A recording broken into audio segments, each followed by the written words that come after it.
I want to fucking fish for that little bit. See if they hit that motherfucker.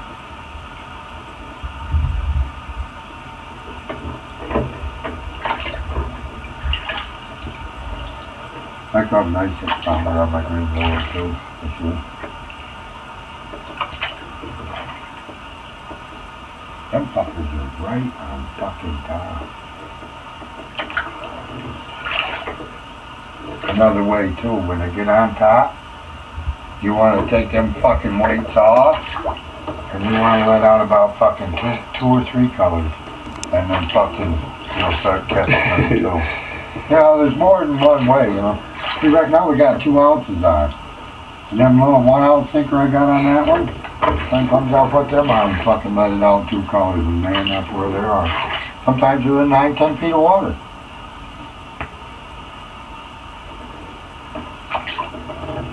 We got 1 color out on that one. That's 1 color. That's right at 1 color.